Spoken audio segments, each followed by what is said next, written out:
নমস্কার বন্ধুরা, পাপিরাজ কুকিং আর্টে আপনাদের সবাইকে স্বাগত জানিয়ে আজকে একটা আবার নতুন রেসিপি আমি শুরু করছি। আজকে আমি বানাবো খুব সুস্বাদু একটা জলখাবারের রেসিপি। বাচ্চারা তো এমনিতে সবজি খেতে চায় না, এই রেসিপিটা করলে ওরা সবজিটা খেয়ে নেবে, জানতেই পারবে না। চলুন তাহলে কীভাবে করছি দেখে নিন পুরো ভিডিওটা প্রথম থেকে শেষ পর্যন্ত। রেসিপিটা করার জন্য এখানে আমি নিয়ে নিয়েছি গাজরগুলোকে আমি গ্রেট করে নিয়েছি, আর নিয়েছি এখানে আলু গ্রেট করে নিয়েছি, ধনেপাতা কুচি, কাঁচা লঙ্কা কুচি, এক টুকরো নিয়েছি আদা, আর এখানে বিনসগুলোকে কুচিয়ে নিয়েছি। এখানে নিয়ে নিয়েছি লবণ, গোলমরিচের গুঁড়ো, নিয়েছি চাট মশলা, কর্নফ্লাওয়ার, জিরে গুঁড়ো, সাদা তিল, নিয়েছি হাফ কাপ চিঁড়ে, আর নিয়েছি সাদা তেল। এবার কিভাবে করছি ভিডিওটা আমি দেখাচ্ছি। এখানে আমি নিয়েছি হাফ কাপ চিঁড়েটা পাতা চিঁড়ে নিয়েছি, দেখুন একদম পাতলা পাতলা।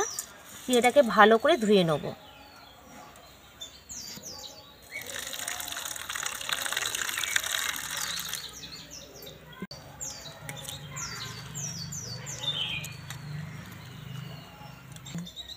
চিঁড়েটা খুব ভালো করে ধুয়ে নিয়েছি, আর চিঁড়েতে দেখুন একটুও কিন্তু জল নেই, ভালো করে জলটা আমি ঝরিয়ে নিয়েছি। নিয়ে থালার মধ্যে চিঁড়েটা নিয়ে নিলাম। আদাটা গ্রেট করে নিচ্ছি। এই গ্রেটার দিয়েই আলু গাজর আমি গ্রেট করে নিয়েছি।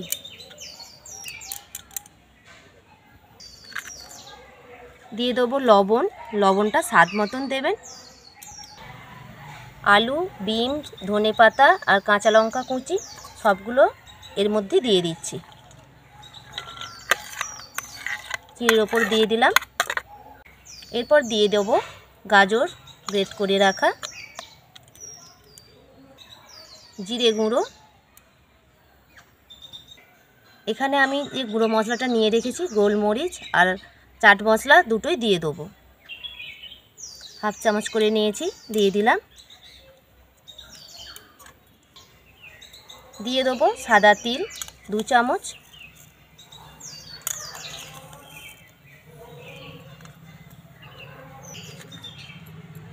এরপর দিয়ে দেবো কর্নফ্লাওয়ার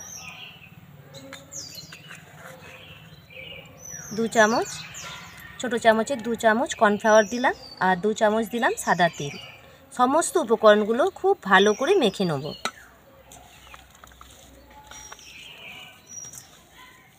চিড়ে থেকে ভালো করে জলটা ঝরিয়ে নিতে হবে, তা নাহলে এটা কিন্তু নরম হয়ে যাবে, কারণ সবজি থেকে এমনিতেই জল বেরোবে নুন দেওয়ার পরে।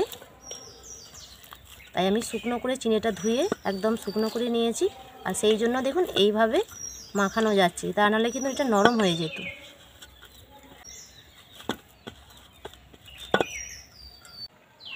আমি 2 হাতে একটু তেল মেখে নিলাম।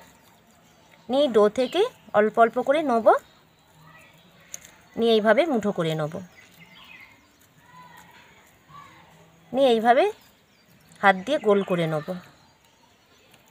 এইভাবে লম্বা লম্বা করে পাক দিয়ে নিচ্ছি। দেখুন বন্ধুরা কত সুন্দর লাগছে দেখতে। এবার প্লেটে রেখে দেবো। আবার নেবো এখান থেকে অল্প,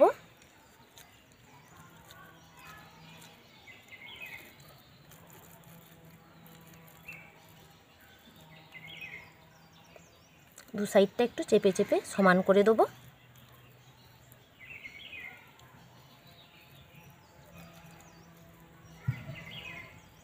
দেখুন এইভাবে সবগুলো আমি তৈরি করে নেব।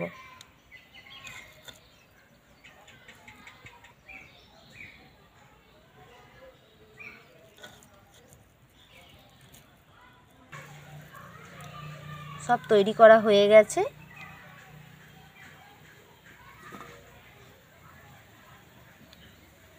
কড়াটা বসিয়ে নিয়েছি, কড়াটা ভালো করে গরম করা হয়ে গেছে। এবার কড়ার মধ্যে তেল দিয়ে দেবো।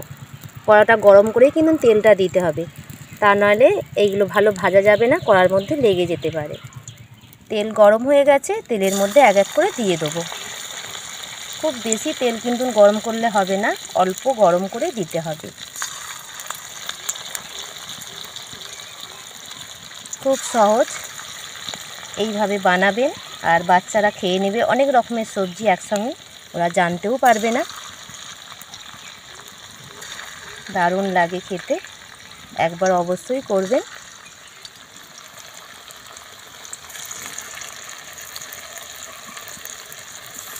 সবগুলো তেলের মধ্যে দিয়ে দিলাম। এবার অল্প জাল দিয়ে ভেজে নেব, আস্তে করে উল্টে দেবো। দেখুন একদম অল্প আঁচে আমি ভাজছি, সেই জন্য এই পিঠটা অল্প ভাজা হয়েছে। বেশি জাল দিয়ে ভাজলে ভেতর দিকটা কাঁচা রয়ে যাবে আর বাইরের দিকটা শক্ত হয়ে যাবে, সেই জন্য অল্প জাল দিয়ে এগুলো ভেজে নিতে হবে।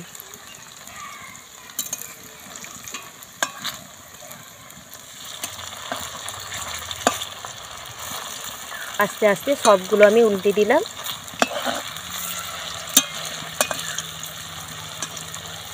এবার অন্য পিঠগুলো ভালো করে ভেজে নেব, একদম জালটা কম দিয়েছি। দেখুন দেখুন বন্ধুরা কত সুন্দর হয়েছে আর কতটা করে ফুলে বড় হয়ে গেছে, কত সুন্দর লাগছে বলুন তো দেখতে। আর দেখুন একটাও কিন্তু ভেঙে যায়নি বা কারোর সঙ্গে জড়িয়েও যাচ্ছে না, দেখুন কত সুন্দর হয়েছে। এবার আমি তুলে নেবো, আর বেশি ভাজবো না কিন্তু, তেল থেকে সব তুলে নিচ্ছি।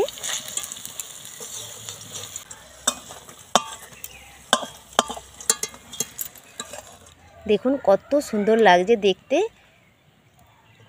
যেমন দেখতে সুন্দর খেতেও অসাধারণ। অবশ্যই আপনারা এইভাবে করবেন, বাচ্চা বড় সবার জন্য ভালো। আর এটা আমি নিরামিষ করেছি, চাইলে আপনারা পেঁয়াজ রসুন দিয়েও খেতে পারেন, আরও সুন্দর লাগবে।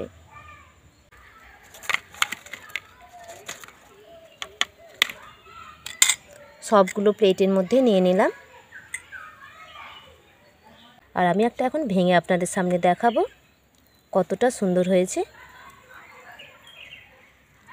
দেখুন ভেতরে সব রকমের সবজি আছে, কতটা সুন্দর হয়েছে। দেখুন বাইরেটা একদম মচমচে হয়েছে আর ভেতরটা কি সুন্দর দেখুন, খুব ভালো লাগবে। এইভাবে আপনারা বানাবেন আর কেমন হয়েছে অবশ্যই আমাকে জানাবেন। এখানে আমি নিয়ে নিয়েছি টমেটো সস, টমেটো সস দিয়ে এগুলো খাবো, দারুণ লাগবে কিন্তু টমেটো সস দিয়ে খেতে। এই রেসিপিটা আজকের মতন এখানেই শেষ করলাম, আবার নতুন রেসিপি নিয়ে চলে আসবো আপনাদের সামনে। আর এই রেসিপিটা যদি আপনাদের ভালো লেগে থাকে একটা লাইক করে দেবেন আর সবার সঙ্গে শেয়ার করে দেবেন। আর আমার চ্যানেলে যারা নতুন বন্ধু হয়ে আছেন তারা সাবস্ক্রাইব করে দেবেন। আপনারা সবাই ভালো থাকবেন, সুস্থ থাকবেন, নমস্কার।